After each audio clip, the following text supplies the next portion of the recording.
Guys, आपका बहुत बहुत स्वागत है मेरे YouTube channel history net JRF classes में।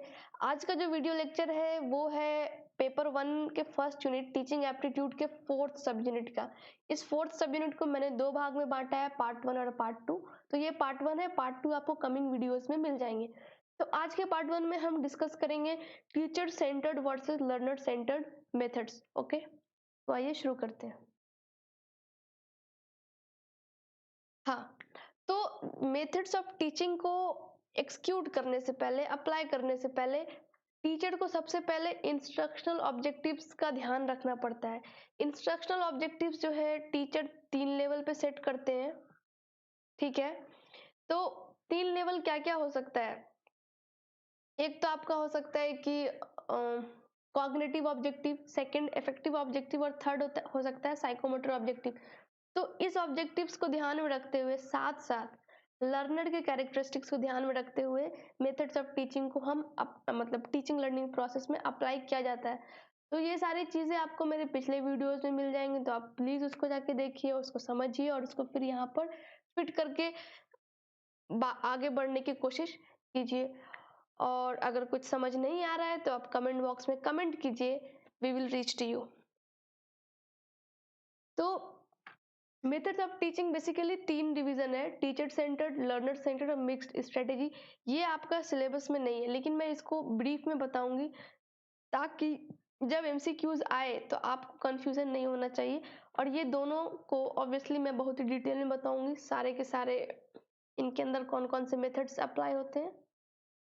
तो टीचर सेंटर्ड मेथड जो बेसिकली है वो लार्ज ग्रुप मेथड्स है। इसमें 3 मेथड्स की बात करेंगे हम, लेक्चर्स, टीम टीचिंग, टीवी और वीडियो प्रेजेंटेशन। ओके, इसमें जो ऑडियंस है वो बहुत ही ज़्यादा बड़ी ऑडियंस है, तो उसके हिसाब से इसके इन मेथड्स के मेरिट्स भी हैं और साथ में डीमेरिट्स भी हैं। द सेम थिंग ये चीज़ आपको लर्नर सेंटर्ड में दिखेंगी कि उनके कुछ फ़ायदे भी हैं और उनके कुछ खामियां भी हैं, ठीक है।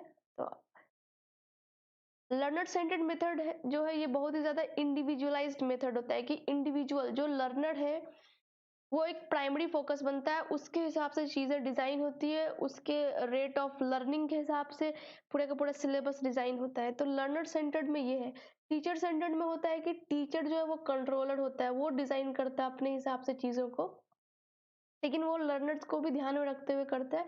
लेकिन टीचर सेंटर्ड में टीचर जो है वो प्राइमरी होता है, वो बैकबोन होता है पूरे के पूरे डिज़ाइनिंग सिस्टम का, उसके हिसाब से चीज़ें चलती है कि वो जो डिज़ाइन करे, कंट्रोल उसके हाथ में है। तो लर्नर सेंटर्ड में कौन कौन से मेथड्स हैं, क्या क्या आते हैं इसमें? Tutorials, assignments, project work, case study, programmed instruction CAL, computer assisted learning, interactive video, open learning, PSI and heuristic method. आप इसको बहुत अच्छे से समझिए क्योंकि MCQ इस पे आते हैं, तो आपको वहाँ पे कंफ्यूज नहीं होना है कि अच्छा ये टीचर सेंटर्ड में ना तो नहीं आ रहा है। तो आपको अच्छे से ग्रास्प करके अच्छे से एक अंडरस्टैंडिंग बना के चीज़ों को समझना है और याद रखना है। तो लेक्चर मेथड, ऑब्वियसली जब कोई लेक्चरर लेक्चर दे रहा है क्लास में या फिर एक लार्ज ऑडियंस के लिए है, ये बेसिकली लार्ज ऑडियंस के लिए है। इसमें 3 फैक्टर इंपॉर्टेंट है जिसको मैंने PPE कहा है। सबसे पहले प्रिपरेशन, आप पूरा प्रिपेयर करते हो कैसा होगा, उसके बाद प्रेजेंट और फाइनली आप इवेल्युएट करोगे। इवेल्युएट इसलिए करते हैं क्योंकि जो ऑब्जेक्टिव है, इंस्ट्रक्शनल ऑब्जेक्टिव, क्या वो फुलफिल हो पाया या नहीं, उसको हम इवेल्युएशन के थ्रू मेजर करते हैं। ये लार्ज ऑडियंस के लिए है, जहाँ पर टीचिंग रिसोर्स की कमी है तो वहाँ पर ये बेस्ट ऑप्शन हो जाता है, और जहाँ पे टाइम की भी कमी है तो वहाँ पर लेक्चर मेथड बहुत ही ज़्यादा बेस्ट ऑप्शन हो जाता है यूज़ करने के लिए। इट कैन बी 1 वे और 2 वे। ऑब्वियसली जब बहुत बड़ी ऑडियंस है, राइट, और एक अगर लेक्चरर है तो इस इंसान पे डिपेंड करेगा कि वो किस तरह से प्रोसीड करना चाहता है, 1 वे मेथड से या फिर 2 वे। 2 वे में डायलॉग से डिस्कशन होगा, लेकिन 1 वे में है कि सिर्फ लेक्चरर ही बोलेगा और पूरी की पूरी ऑडियंस जो है वो उसको सुनेगी, समझेगी और उसको समझने की कोशिश करेगी। तो क्योंकि टाइम कम है तो जो लेक्चरर है वो कॉन्सेप्ट देने की कोशिश करता है, कॉन्क्रीट कॉन्सेप्ट, और फिर वो उसको ओपन एंडेड रखता है ताकि बच्चे बाद में जाके अगर इंटरेस्टेड है तो उस पर और रिसर्च करे, उसको और समझने की कोशिश करे। तो इसलिए यहाँ पर इट स्टिमुलेट्स फर्दर लर्निंग, आगे जाने बाद के पढ़ाई की तरफ भी वो पुश करता है। Not suitable for developing mental skills. Obviously जब हम मेंटल स्किल की बात कर रहे हैं, स्किल्स, मैंने स्किल्स आपको साइकोमोटर डोमेन में बताया है पिछले वीडियोस में। तो जब आप स्किल्स की बात करते हो तो वो कुछ लेवल पे फंक्शन करता है। जैसे इसमें 5 लेवल है। जैसे सबसे पहले इमिटेट करना होता है कि जो भी स्किल्ड पर्सन वो इमिटेट करेगा, फिर जो लर्नर है वो उसको कॉपी करेगा, उसको मैनिपुलेट करेगा, डेमो सॉरी इमिटेट नहीं, पहले वो डेमो देगा, वो पहले आपको डेमोन्स्ट्रेट करेगा, तो आप उसको इमिटेट करने की कोशिश करोगे, फिर उसको मैनिपुलेट करोगे, फिर उसको बार बार प्रैक्टिस करोगे, फिर articulate, precision, at the end उसको आप नेचुरलाइज कर लेते हो। तो ये सुटेबल नहीं है, क्योंकि एक तो टाइम की कमी है, दूसरा ऑडियंस इतना बड़ा है कि लेक्चरर हर एक इंसान पे, हर एक लर्नर पे ध्यान नहीं दे सकता है, पॉसिबल ही नहीं है। नेक्स्ट डीमेरिट क्या है इसका कि ये बहुत ज़्यादा स्ट्रेसफुल हो सकता है उन लोगों के लिए जिनके पास नोट्स टेकिंग के स्किल्स नहीं है। अगर वो एफिशिएंटली नोट डाउन नहीं कर पा रहा है, जॉट डाउन नहीं कर पा रहा है कि लेक्चरर क्या डिलीवर कर रहा है, तो उनके लिए बहुत ज़्यादा बोरिंग और बहुत ज़्यादा इरिटेटिंग हो सकता है। ठीक है, एक तरह से बैरियर है उनके लिए। Not suitable for passive listener. Obviously अगर कोई पैसिव लिसनर है जो कि किसी पर्पस के साथ सुन नहीं रहा है, बस बिल्कुल बैठा हुआ है, ही इज नॉट, मतलब कि वो विलिंगनेस नहीं दिखा रहा है इस चीज को सीखने के लिए, तो उसके लिए बिल्कुल ही लेक्चर मेथड बेकार हो सकता है, क्योंकि वो कुछ सीख ही नहीं पाएगा। इसके लिए एक्टिव लिसनर बहुत ही ज़्यादा इंपॉर्टेंट हो जाता है, क्योंकि टाइम कम है और कॉन्सेप्ट आपको देना है, तो आपको बहुत ही एक्टिवली उस पूरे प्रोसेस में इन्वॉल्व होना है। और बहुत हद तक ये पूरा का पूरा लेक्चर मेथड वन वे होता है, तो इसका भी एक बहुत बड़ा डिसएडवांटेज हो जाता है पैसिव लिसनर के लिए। अगर ये टू वे हो तो शायद पैसिव लिसनर उतने ज़्यादा इनफेक्टिव ना हो, वो थोड़ा कुछ तो एफर्ट दिखाई देंगे। तो ये लेक्चर मेथड है। नेक्स्ट है आपका team teaching method. Obviously team से आप समझ रहे हो कि टीचर्स की एक टीम है जो कि बच्चों को पढ़ाएगा, ये भी लार्ज ऑडियंस के लिए है। तो इसमें 2 या 3 टीचर इन्वॉल्व होते हैं, और सेम चीज PPE, preparation, presentation and evaluation. तो इसका एडवांटेज क्या है, जो बेस्ट फैकल्टीज हैं, 2 या 3 बेस्ट फैकल्टीज हैं, उसको ज़्यादा से ज़्यादा स्टूडेंट जो है वो शेयर कर सकते हैं, उन एक्सपीरियंस ले सकते हैं, उनके टीचिंग लर्निंग प्रोसेस में हिस्सा ले सकते हैं। लेकिन ये यूजफुल नहीं है सारे के सारे सब्जेक्ट्स के लिए। ठीक है, it requires much time for planning and then scheduling. एक तो आपको प्लान करना पड़ेगा, क्यों?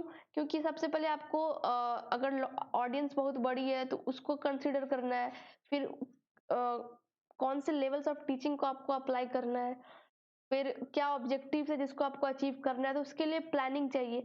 और इसमें बहुत ज़्यादा प्लानिंग की ज़रूरत है, क्योंकि एक तो नंबर ऑफ टीचर ज़्यादा है, तो एक कोऑर्डिनेशन का मसला हो जाता है। वो कहीं पे अग्री करेंगे, कहीं पे डिसएग्री कर जाएंगे, तो इस वजह से भी टाइम ज़्यादा लग सकता है। और दूसरा मसला है शेड्यूलिंग का, कि अगर एक टीचर इस गिवन टाइम में अवेलेबल है, हो सकता है दूसरा टीचर उस गिवन टाइम में कहीं और बिजी हो, उसका कहीं और शेड्यूल वर्क हो, तो शेड्यूल करने में भी प्रॉब्लम है कि तीनों के तीनों टीचर को एक टाइम पे आपको ले आना है। ठीक है, finding teachers with special competencies is a difficult task. दूसरा प्रॉब्लम है कि मान लो अगर टीचर ए, ये बहुत ही टॉप टीचर है, मतलब टॉप फैकल्टी है, टॉप मेंटोर है, लेकिन जो बाकी टीचर बी और सी है, हो सकता है वो इनके जितना टॉप ना हो सकता है ये बहुत ज़्यादा एक्सपीरियंस्ड है, हाईली क्वालिफाइड, और ये हाईली क्वालिफाइड ना हो। तो एक बराबर लेवल का टीचर को इकट्ठा करना भी एक बहुत ही चैलेंजिंग काम हो सकता है। ठीक है, और अगर आपने किसी तरीके से इन तीनों को एक साथ ले आए, तो कॉम्पिटेंसी अलग अलग है, तो इस वजह से प्लानिंग में प्रॉब्लम होगा, एक्सक्यूशन में प्रॉब्लम होगा, इवैल्यूएशन में प्रॉब्लम होगा, प्रेजेंटेशन में, प्रिपरेशन में, सारी की सारी चैलेंजिंग चीज़ें यहाँ पे आके रिफ्लेक्ट होना शुरू हो जाएंगी, कितना चैलेंजिंग हो सकता है ये टीम टीचिंग मेथड। लेकिन इससे कुछ एडवांटेजेस भी है जो आपको हमने इधर बताए। नेक्स्ट है टीवी और वीडियो प्रेजेंटेशन। ये एक इम्प्रूव्ड प्रेजेंटेशन है, किसका? रेडियो और ऑडियो का। क्योंकि जब आप टेलीविजन, यहाँ पे सब विजुअल हो जाता है, आंखों से आप चीज़ों को देख रहे हो, तो उसका एक अलग इम्पैक्ट होता है पूरे के पूरे लर्निंग प्रोसेस में। आप चीज़ों को ज़्यादा याद रख सकते हो रादर देन सुनने के। ऑल्दो बहुत सारे लिसनर का लिसनिंग स्किल बहुत अच्छा हो सकता है, लेकिन जब कोई भी चीज़ें विजुअल होती हैं तो वो ज़्यादा ही इफेक्टिव हो जाती हैं। तो इसमें सबसे पहले स्क्रीनिंग होती है, जो भी वीडियो को आपने प्रिपेयर किया है आप उसको स्क्रीन करते हो, और उसके बाद डिस्कशन होती है। इंपॉर्टेंट आपको इसे याद रखना है। It is useful for adult learners. जो एडल्ट लर्नर्स हैं उनके लिए बहुत ही ज़्यादा यूजफुल हो जाता है। क्यों हो जाता है? क्योंकि जब आप टीवी या वीडियो प्रेजेंटेशन कर रहे हो तो वो फ्री फ्लो में जा रहा है। तो जो अगर एडोलेसेंट है यहाँ पे, तो वो उतना ज़्यादा उनके लिए इतना ज़्यादा इफेक्टिव नहीं है, क्योंकि वो कहीं ना कहीं टीचर पे डिपेंडेंट होते हैं। एडल्ट लर्नर जो है वो सेल्फ बेस्ड चीज़ों को अपने हिसाब से चलाते हैं, उनका कंट्रोल होता है चीज़ों पे। अगर कोई रिमोट एरियाज है, दूर दराज का इलाका है, तो वहाँ पे ये बहुत ही सुटेबल होता है कि आप इसको इजीली एक्सेसिबल करा सकते हो। मान लो कोई भी कंडीशन हो सकता है, अगर जोग्राफिकल बैरियर है कि वहाँ पे जाने में दिक्कत हो रही है, या फिर क्लाइमेट अच्छा नहीं है, या फिर फ्लड आ गया, या फिर अभी पैंडेमिक चल रहा है, तो इस सिचुएशन में ये वाली चीज़ें बहुत इफेक्टिव है, क्योंकि जो टीचर है वो मूव नहीं कर सकता एक जगह से दूसरे जगह। ठीक है, specifically useful for subjects like geography, astronomy, जिसमें विजुअल रिप्रेजेंटेशन की बहुत हद तक ज़रूरत है, या फिर साइंस पूरे के पूरे आप किसी बायोलॉजिकल प्रोसेस को दिखा रहे हो, तो वो जब विजुअल आंख के सामने चलता है तो आप उस चीज़ को एंजॉय करते हो, आप उस चीज़ को जी रहे होते हो। लेकिन अगर उसी को हम कन्वर्ट करके सिर्फ ऑडियो में सुनाए, तो आप उसको इमेजिन करने की कोशिश करते हो कि अच्छा ये प्रोसेस था, इसके बाद ये स्टेप है, अच्छा ज्योग्राफी का ये था, सॉइल का टेक्सचर ऐसा था, इस सॉइल का टेक्सचर ऐसा था, ये इतना थिक था, ये इतना थिन था। तो ये वाली चीज़ें यहाँ पे कंसिडर करनी पड़ जाती हैं। Less possibility of two way communication, obviously बहुत ही कम पॉसिबिलिटी है। अगर इंटरेक्टिव वीडियो होता, जो अभी हम नेक्स्ट देखेंगे, तो वहाँ पे टू वे कम्युनिकेशन की पॉसिबिलिटी है। लेकिन यहाँ पे आपने बस एक वीडियो को बनाया है और उसको आपने अपलोड कर दिया, या फिर कहीं पे आप दिखा दिए हो जैसे, तो ये टू वे कम्युनिकेशन की पॉसिबिलिटी बहुत कम हो जाती है। अगर एट द सेम टाइम वहाँ पर ऑप्शन हो इंटरेक्ट करने का, क्वेरीज डालने का सेम टाइम जब वीडियो चल रहा है, तो उस टाइम में पॉसिबिलिटी बढ़ जाती है। अदरवाइज इसमें टू वे कम्युनिकेशन की पॉसिबिलिटी बहुत ही ज़्यादा कम है।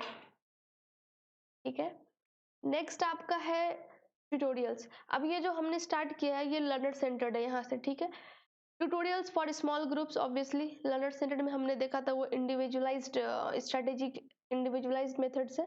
तो इसमें guiding students as per their needs, mastery, learning, comprehending concepts, principles and the presentation.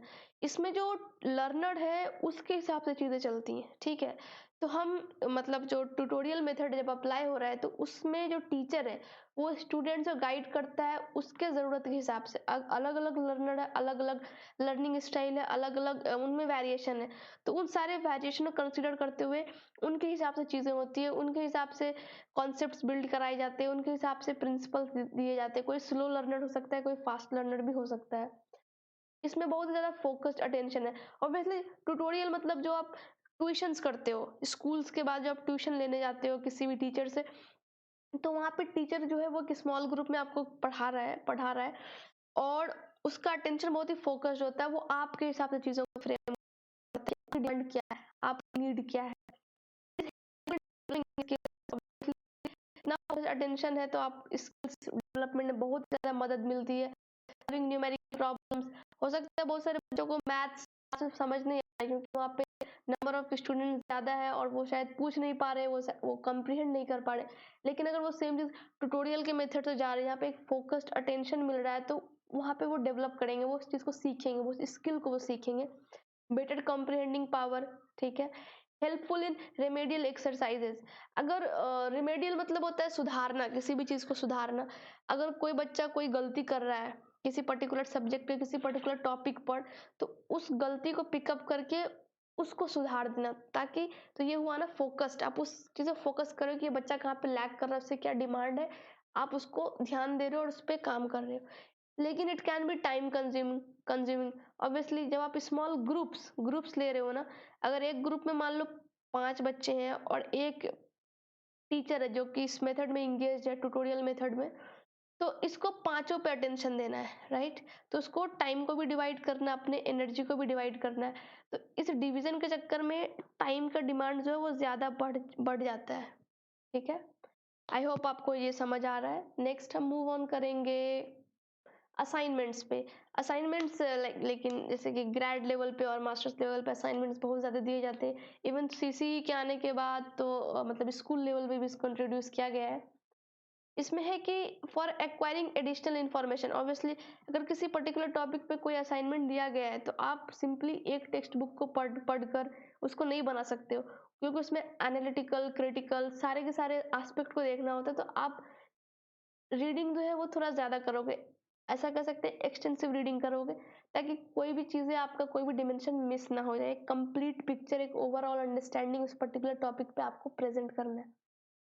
For surveying, okay, for application of knowledge, जो भी आपने नॉलेज गैदर किया आप उसको अप्लाई करें, क्योंकि मैंने अभी कहा था कि आपको एनालिटिकली उस चीज़ को सोचना पड़ेगा, आप सीधा सीधा कॉपी पेस्ट नहीं कर सकते हो।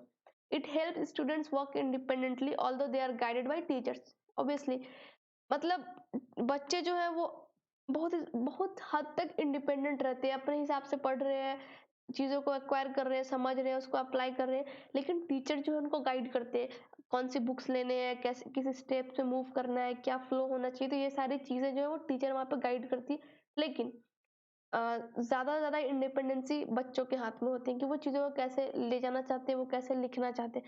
मान लो टीचर ने गाइड कर दिया, अब बच्चे पे है ना कि वो उस चीज़ को समझ रहा है या फिर अपने हिसाब से कुछ नया प्लान लेके आ रहा है और उसको एक्सिक्यूट कर रहा है। It helps in sharpening the students' comprehension, analytical, yeah, and problem solving abilities, okay? Comprehension, वो बहुत ज़्यादा एक्सटेंसिव रीडिंग में अगर इंगेज है तो वो कॉम्प्रिहेंड करेगा, चीज़ों को ज़्यादा से ज़्यादा ग्रास्प करेगा, फिर उसको एनालाइज करेगी, अच्छा इस टेक्स्ट में इस पर्टिकुलर टॉपिक पे क्या है, इसमें क्या नहीं है, मिसिंग क्या है, कैसे हम उस लूप होल को फिल कर सकते हैं। तो ये बहुत ही अच्छा है असाइनमेंट्स, अगर हम कहें यूएलटी लेवल पे, जो हमने लेवल्स ऑफ टीचिंग देखी थी, अंडरस्टैंडिंग लेवल ऑफ टीचिंग, उस लेवल के लिए बहुत ही बेस्ट हो सकता है। It helps in inculcation of creativity among students. Obviously जब आप इतना ज़्यादा इंडिपेंडेंट हो तो क्रिएटिविटी आएगा, आपके पास एनालिटिकल स्किल, कंप्रिहेंशन पावर सब बढ़ रहा है, तो आप क्रिएटिव हो जाओगे, क्योंकि उसमें आप अपने थॉट प्रोसेस को भी लगा रहे हो, क्योंकि आपको उसमें अपने नॉलेज को भी अप्लाई करना है। आई होप आपको ये समझ आ रहा है। Students may copy amongst themself unless the assignments are planned carefully. एक और चीज़ की दिक्कतें हैं कि मान लो अगर 5 बच्चों को एक ही टॉपिक पे आपने असाइनमेंट दे दी, तो चांसेस है कि उसमें 2 या 3 बच्चे तो एक दूसरे की नकल करके आपको देंगे। तो इसलिए जब असाइनमेंट दे रहा है तो उनको बहुत ही केयरफुली प्लान करना पड़ेगा कि डिफरेंसेस हो असाइनमेंट में। ऐसा नहीं कि एक ही टॉपिक सब पाँचों के 5 को दे दी, तो बिल्कुल वो यूजलेस हो जाएगा वो पूरा का पूरा मेथड अप्लाई, असाइनमेंट मेथड लगाने के लिए, ठीक है? तो ये इसका डिमेरिट हो सकता है कि वहाँ पे कॉपी पेस्ट हो सकता है। नेक्स्ट है आपका project work. Okay, project work मुझे लगता है सबने किया है, अपने स्कूल में भी प्रोजेक्ट मिलता है आपको। Students explore and experience their environment throughout their senses and direct their own learning by their individual interest. जैसे कि प्रोजेक्ट आपको मिलेगा करंट पे, तो आप वायर को जाके देखोगे उसमें क्या क्या है, स्विचेस क्या है, वो किस सर्किट पे काम करता है, क्या प्लान है, तो आप उसको एक्सप्लोर कर रहे हो, ट्राइंग टू एक्सप्लोर, मतलब कुछ नया आप खोजने की कोशिश कर रहे हो। या फिर प्रोजेक्ट मिल गया है कि आप प्लांट्स के लीव्स के शेप पे प्रोजेक्ट करो, राइट, या ट्रीज पे करो कि डिफरेंट डिफरेंट ट्रीज किस तरीके से आपके आसपास है, तो आप अपने एनवायरनमेंट को एक्सप्लोर कर रहे हो, साथ साथ एक्सपीरियंस कर रहे हो, ठीक है। और फिर आप उसको अपने सेंस, आपको जितना समझ आ रहा है उस हिसाब से आप उसको डायरेक्ट कर रहे हो, मूव कर रहे हो, और एज अ प्रोजेक्ट, एक प्रोजेक्ट बना के टीचर को दे रहे हो। It helps in the development of habit of critical thinking. Obviously आपके आसपास की जो भी चीजें हैं आप उसको ऑब्जर्व करना शुरू करोगे, आप क्रिटिकल होना शुरू करोगे, आप सवालें करना शुरू करोगे, तो प्रोजेक्ट वर्क का ये एक बहुत ही अच्छा मेरिट है, मतलब जो आपको क्रिटिकल थिंकर बनाता है। It helps in development of habit of working in teams. या अगर प्रोजेक्ट वर्क बहुत बड़ा है, जिसमें मतलब ज़्यादा लेबर फोर्स चाहिए, जिसमें ज़्यादा टाइम है, जिसमें ज़्यादा टॉपिक्स आपको कवर करने हैं, तो आपको टीम बना दिया जाता है कि 3-4 लोग उस पर्टिकुलर प्रोजेक्ट पे काम कर रहे हैं। तो जो हैबिट है वर्किंग इन टीम वो डेवलप होता है, कोऑर्डिनेट कैसे करना है और उसमें डिसीजन कैसे लेना है, अपने बातों को कैसे रखना है, वो सारी चीज़ें धीरे धीरे जो लर्नर है वो सीखते चला जाता है। क्योंकि जब आप बड़े होते हो तो आपको डिसाइड करना है एट द एंड। तो जब आप छोटे बच्चे हो, जब आप स्कूल लेवल पे और आपको एक प्रोजेक्ट मिलता है और आपका टीम वर्क है, कुछ बच्चे बहुत इंट्रोवर्ट हो सकते हैं, कुछ एक्सट्रोवर्ट हो सकते हैं, तो वो सारे जो कोऑर्डिनेशन का जो खेल है वहाँ पे, उस खेल को ये समझाता है कि हर इंसान को अपना एक जगह बनाना है, अपने ओपिनियन को कैसे आगे डालना है। मान लो पहली बार कोई बच्चा किसी प्रोजेक्ट वर्क में इंडल्ज है, वो बहुत ही इंट्रोवर्ट है, हो सकता है वो वहाँ पे चुप रहे या फिर अपने आप को इतना एक्सप्रेस ना कर पाए, और अगर टीचर ने इस चीज़ को समझा तो वो उसको पॉइंट आउट करेगा। लेकिन अगर वो नहीं हो पाया, हो सकता है नेक्स्ट प्रोजेक्ट वर्क में वो थोड़ा इम्प्रूव कर जाए। तो इस तरह से धीरे धीरे जो एक इंक्लूसिव, एक active learning active teaching learning process की जो बात कर रहे हैं वो यहाँ पे डेवलप हो सकता है। ठीक है, नेक्स्ट हम देखेंगे केस स्टडी को। ये एक एक्टिव लर्निंग मेथड है obviously.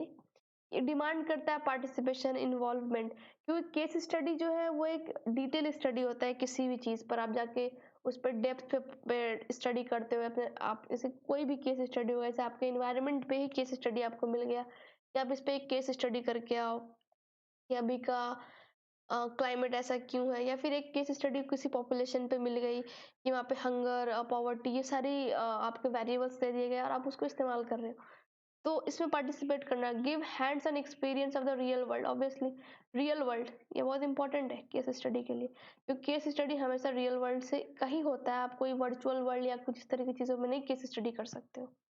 Brings real problem worlds into classroom, जब आप प्रॉब्लम्स को क्लासरूम में लाओगे तो ऑब्वियसली आप सॉल्यूशन की तरफ भी आप ध्यान दोगे। It gives opportunity to participants to analyze, critically examine, evaluate and express reasoned opinions, right? यहाँ पर रीजनिंग स्किल को बढ़ाता है, क्योंकि जब आप सॉल्यूशन दे रहे हो तो आपके पास रीजन भी होना चाहिए कि आप ऐसा क्यों कह रहे हो। मान लो कहीं पे एक सोसाइटी है और वहाँ पे ड्रेनेज का बहुत ज़्यादा इशू है, नाली हमेशा बंद हो रही है, कचड़े इधर उधर जमे हैं, तो एक रियल वर्ल्ड का प्रॉब्लम है कि मैनेजमेंट नहीं हो रहा है कचरों का। तो जब बच्चे इस चीज़ पे केस स्टडी करेंगे, उस चीज़ को समझेंगे, ऑब्जर्व करेंगे कि ऐसा क्यों हो रहा है, किसकी फॉल्ट है, म्यूनसिपैलिटी का क्या ध्यान है, सोसाइटी के सिविल सोसाइटी में जो लोग हैं उनका क्या इसकी तरफ रवैया है, फिर इससे कौन सी बीमारियां फैल रही हैं, मच्छर वच्छर, तो ये सारी चीज़ों को आप एक्सपीरियंस करें और फिर आप इसको सॉल्यूशन दोगे कि ठीक है, हम इस मतलब जो नाली जो बार बार गंदा हो रहा है या फंस रहा है उसको हम कचरे को साफ कर सकते हैं। और एक इनिशिएटिव भी लिया जा सकता है, हो सकता है कुछ बच्चे जो वॉलंटरी वर्क में इंडल्ज हो जाए कि वीकेंड में हम इस पे काम करेंगे। तो केस स्टडी इस तरह से आपको रियल वर्ल्ड से जोड़ता है, उसके प्रॉब्लम से जोड़ता है और साथ साथ आपको सॉल्यूशन की तरफ भी पुश करता है। It is not useful for all subjects and situations, very simple, सारे सब्जेक्ट और सारे सिचुएशन के लिए यूजफुल नहीं हो सकता ये। ठीक है, जैसे कि अब मैथमेटिक्स का आप चीज़ का क्या केस स्टडी करोगे रियल वर्ल्ड में जाके, अगर आप एक छोटे लेवल पे हो। आई एम नॉट टॉकिंग, मैं हायर स्टडीज की बात नहीं कर रही हूँ, मतलब अगर आप मैथमेटिक्स में क्या लेके जाओगे, आप बायोलॉजी के कुछ क्वेश्चंस लेके जा सकते हो केस स्टडीज करने, या फिर ज्योग्राफी के भी लेके जा सकते हो कि कौन से प्लांट है, सॉइल कैसा है, ये सारी चीज़, लेकिन आप मैथमेटिक्स में क्या करोगे। ठीक है, तो ये है केस स्टडी, इसलिए यहाँ पे है कि not useful for all subject and situations. Next आएगा इसमें प्रोग्राम्ड इंस्ट्रक्शन, पीआई। जब हम यहाँ पे कह रहे हैं कि ये एक प्रोग्राम्ड है, ऑब्वियसली ये बहुत ही स्ट्रक्चर्ड सिस्टम ऑफ लर्निंग है। एक डिफाइंड सेट आपने कर दिया कि इस तरह से आपका लर्निंग का प्रोसेस मूव करेगा। Logical sequence of self paced with learning steps, regular feedback at each steps. जब आपने इसके ऊपर स्ट्रक्चर्ड कर दिया है, हर एक स्टेप के बाद आपको फीडबैक देना है, फिर आप आगे मूव करोगे, फिर फीडबैक। तो रेगुलर फीडबैक से क्या होगा कि आप कॉन्स्टेंटली अपने आप को एग्जामिन कर पाओगे कि आप किस रेट से बढ़ रहे हो, आपको क्या समझ रहे हो, ये चीज़ है। इट एंजर्स एक्टिव पार्टिसिपेशन, ऑब्वियसली अगर रेगुलर फीडबैक है तो आपको एक्टिवली पार्टिसिपेट करना पड़ेगा, क्योंकि नेक्स्ट स्टेप में जाने के लिए आपको अपने पीछे वाले स्टेप का क्या रिजल्ट है उसका इवेल्युएशन हो चुका है, फीडबैक आपको मिल चुके हैं। It can B use for any subject, obviously क्योंकि ये बहुत ही प्रोग्राम्ड है, आप पहले से प्रोग्राम कर रहे हो तो किसी भी सब्जेक्ट को आप डिजाइन कर सकते हो और एक्सिक्यूट कर सकते हो। Learner motivation may get diminished after some time, इसका डिमेरिट ये है कि हो सकता है कुछ वक्त के बाद जो लर्नर है वो डीमोटिवेट हो जाए, अरे यार छोड़ो नहीं पढ़ना, तो ये चीजें इसमें आ सकती है। तो ये थी आपकी पीआई, प्रोग्राम्ड इंस्ट्रक्शन, मतलब कि प्रोग्राम है तो मतलब स्ट्रक्चर्ड है और हाईली स्ट्रक्चर्ड है, और इसमें रेगुलर फीडबैक मिलता है। ये आप इसको याद रखें, regular feedback at each step, और एक्टिव पार्टिसिपेशन, क्योंकि रेगुलर फीडबैक है तो एक्टिव पार्टिसिपेशन ऑब्वियसली डिमांड होगी ही। नेक्स्ट है CAL, computer assisted learning. Okay, ये भी एक सेल्फ लर्निंग टेक्निक है। ऑब्वियसली अभी जितना भी मैंने आपको ऊपर बताया है वो सेल्फ लर्निंग में ही आता है, यूजुअली ऑफलाइन और ऑनलाइन। जैसे कि जैसे मैं इसका एग्जांपल दे सकती हूँ, टाइपिंग मास्टर एक सॉफ्टवेयर है जिसपे आप टाइपिंग स्किल को इम्प्रूव कर सकते हो, उसको सीख सकते हो, तो आप अपने हिसाब से करोगे। वो ऑफलाइन है, बहुत सारे ऑनलाइन भी होते हैं जिसमें आपको मेंबरशिप लेनी होती है या फिर फ्री ऑफ कॉस्ट भी होती है, ऑनलाइन आप जाके सीखते हो। It involves programmed instructional materials. जो मटेरियल्स हैं वो ऑलरेडी पहले से प्रोग्राम्ड है। ऑब्वियसली जब कंप्यूटर है तो हर चीज इस पे प्रोग्राम्ड ही होती है। अब प्रोग्राम क्या है? Set of instruction. तो चीजें पहले से प्रोग्राम्ड है। Use of computer to mediate the flow of information. आप कंप्यूटर का इस्तेमाल करते हो ताकि जो इन्फॉर्मेशन है उसके फ्लो को आप मीडिएट कर सको। ऑब्वियसली जैसे मैंने एग्जांपल दिया आपको टाइपिंग मास्टर की, तो आप टाइपिंग मास्टर को कंप्यूटर में इंस्टॉल करो, आप इसको यूज करो, तो आप वहां से कुछ सीख रहे हो, right. uses a combination of text, graphics, sounds and video। और बहुत सारे ऐसे भी CAL होते हैं जिसमें कि गेम्स वो डाल देंगे ताकि आप बोर ना हो। ग्राफिक्स, साउंड्स, एनिमेटेड वीडियोस के थ्रू आपको कुछ कॉन्सेप्ट समझाने की कोशिश करेंगे, तो ये CAL, computer assisted learning. It can B effectively use for drilling, bar bar practice करो, सिमुलेशन, मॉडलिंग, 3D मॉडल्स आपको दे रहे हैं। मतलब एक बहुत ही कंप्लीट पैकेज है जिसको आप समझ सकते हो चीज़ों को अच्छे से। ड्रिलिंग, बार बार प्रैक्टिस करके आप उस चीज़ पे मास्टरी अचीव कर रहे हो। सिमुलेशन, सिमुलेशन वही है कि जैसे कि अभी ये आगे आएगा, इसमें ये है कि जैसे कि आप पायलट को ट्रेन कर रहे हो, तो जो रियल वर्ल्ड है, जब जब पायलट को उड़ान भरनी है, आप उसका एक वर्ल्ड आप क्रिएट करते हो जहाँ पे आप उसको ट्रेन कर सको under given different different conditions. तो ये चीजें हो सकती हैं।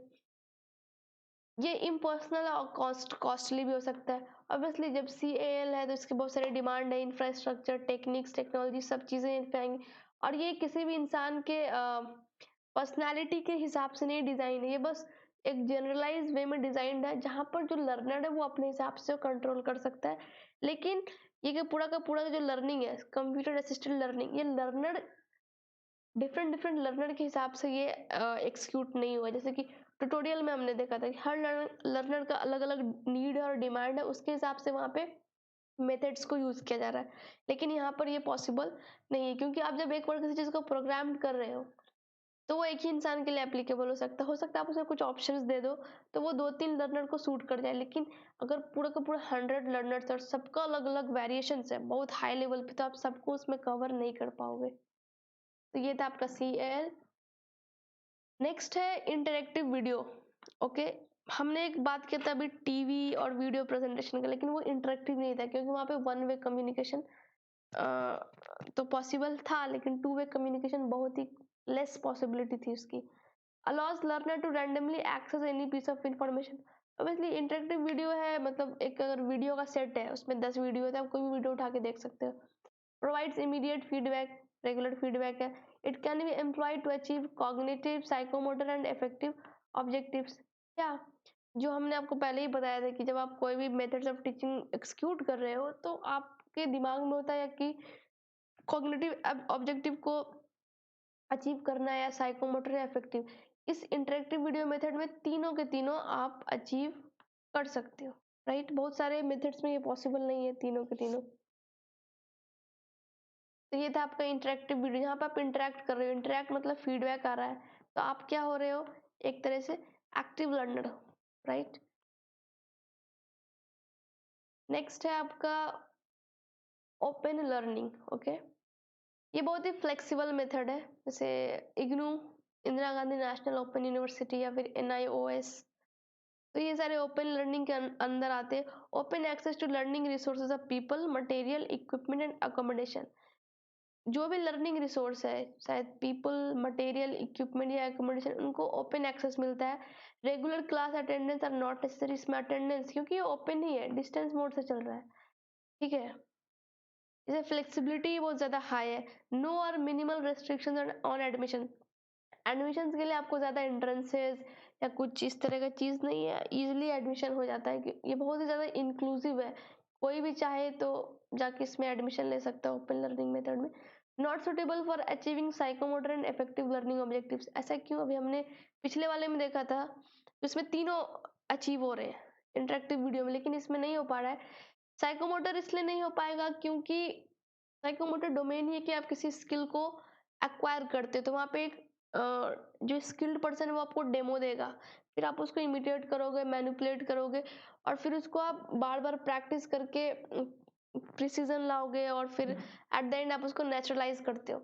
यहाँ पे पॉसिबल नहीं है, क्योंकि ये बस ओपन लर्निंग में जो मटेरियल है, एक बार जो प्लान हो गया वो आपको दे दिया जा रहा है, वहाँ पे इंटरेक्शन जीरो है, ठीक है। क्योंकि अटेंडेंस, रेगुलर क्लास अटेंडेंस होती नहीं है, कभी कभी हो सकती है, लेकिन कंपलसरी नहीं है। इफेक्टिव लर्निंग नहीं हो सकता, इफेक्टिव लर्निंग का ऑब्जेक्टिव भी अचीव नहीं हो पाएंगे, क्योंकि इफेक्टिव में मैंने आपको बताया था पिछले वीडियोस में कि इसमें आपके एटीट्यूड्स, मोटिवेशन, इन सारी चीज़ों को देखा जाता है। जहाँ पे इंटरेक्शन ही नहीं हो पा रहा है, तो आप जो टीचर है वो इस चीज़ को कैसे कैलकुलेट करेगा, वो इसको इवेल्युएट कैसे करेगा। लेकिन वो कॉग्निटिव ऑब्जेक्टिव को अचीव कर सकता है एग्जाम्स लेके। एट द एंड उसको अगर इवेल्युएट करना है तो वो सिंपली एक एग्जाम कंडक्ट कर सकता है, हो सकता है वो एमसीक्यू बेस्ड हो, एसे राइटिंग शॉर्ट, कोई भी फॉर्म ऑफ एग्जाम्स हो सकते हैं। लेकिन ये दोनों चीजें कैसे होंगे? इफेक्टिव डोमेन, इफेक्टिव ऑब्जेक्टिव को समझने के लिए वहाँ पे कांस्टेंट ऑब्जर्वेशन की जरूरत है। हो सकता है इंटरव्यू लीजिए ताकि आपको समझ आए। साइकोमोटर डोमेन में आपको प्रैक्टिकल वर्क कराना पड़ेगा। तो ये सारी चीजें यहाँ पे मिसिंग है ना, क्योंकि ये एक ओपन लर्निंग मेथड है। Not suitable for subjects of rapidly changing nature, obviously, क्योंकि इसमें भी आपको प्रोग्राम करना होता है, डिजाइन करना होता है, और एक बार आपको डिजाइन करके वो सब्जेक्ट, वो सिलेबस को चलाना होता है। अगर कोई भी सब्जेक्ट बार बार चेंज हो रहा है, इन द सेंस चेंज हो रहा है, मान लो ज्योग्राफी ही ले लीजिए या फिर कोई पॉलिटिकल साइंस, अगर किसी पॉलिटिकल पार्टीज पे कोई चैप्टर है तो ऑब्वियसली पॉलिटिकल पार्टीज का जो नेचर है वो चेंज होते रहता है, कोई पावर में आ रहा है, कोई नहीं आ रहा है, या फिर कौन सी पार्टी किस आइडियोलॉजी से शिफ्ट हो रही है, क्या उसमें शिफ्ट दिखा रहे हैं, तो वो बहुत ज़्यादा चेंजिंग है। तो उन सारे उस टॉपिक के लिए ये सुटेबल नहीं है, ठीक है।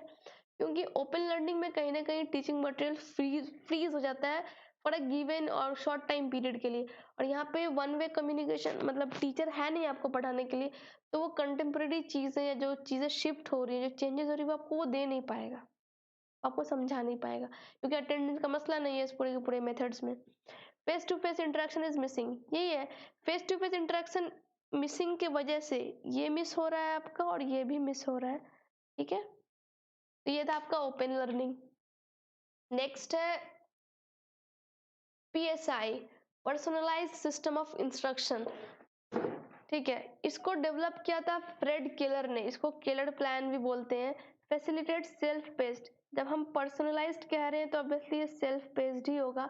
No classroom teaching at all, class में टीचिंग नहीं हो रही है, लेकिन यहाँ पे क्या होता है, स्टूडेंट्स क्लासरूम को यूटिलाइज करते हैं किस चीज के लिए, individual test talking, clearing doubts only, ठीक है। क्योंकि ये बहुत ज़्यादा पर्सनलाइज्ड है, लर्नर सेंट्रिक है, बहुत ही हेवी लर्नर सेंट्रिक है, तो स्टूडेंट्स क्लासरूम का इस्तेमाल करते हैं अपने डाउट्स को क्लियर करने के लिए, अगर कोई इंडिविजुअल टेस्ट है, कुछ इम्प्रूवमेंट देना चाहते हैं तो उसके लिए।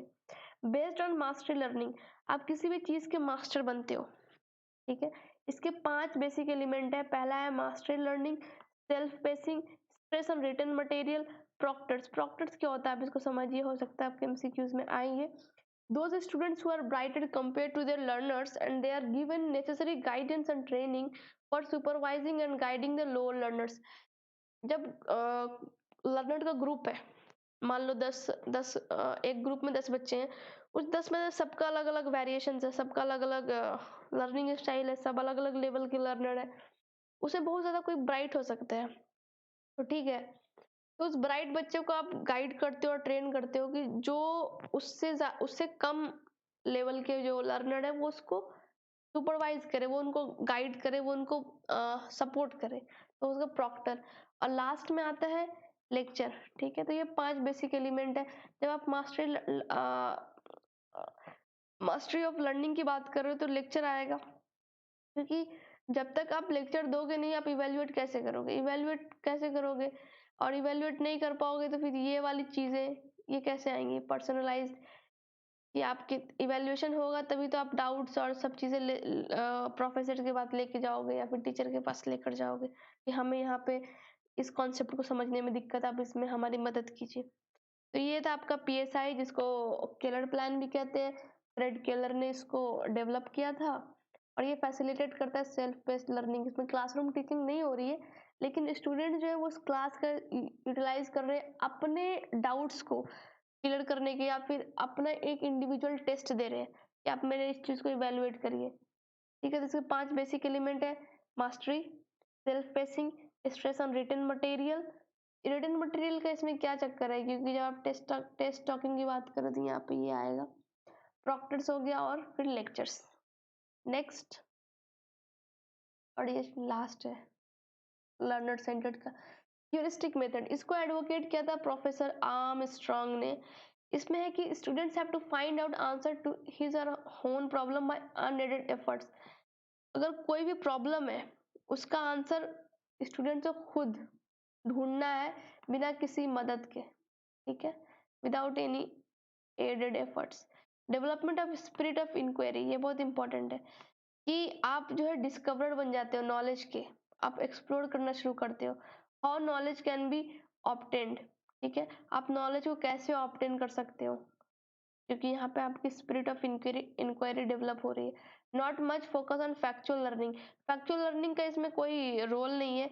यहाँ पे जो बातें जो मेन फोकस है वो होता है हाउ, मतलब कोई भी चीजें कैसे क्यों इस तरह की चीजों पे बेसिकली प्रोसेस के पीछे ध्यान जाता है कि ऐसा क्यों है या फिर इसके पीछे क्या लॉजिक है। तो इस तरह की चीजों पे ह्यूरिस्टिक मेथड फोकस करता है।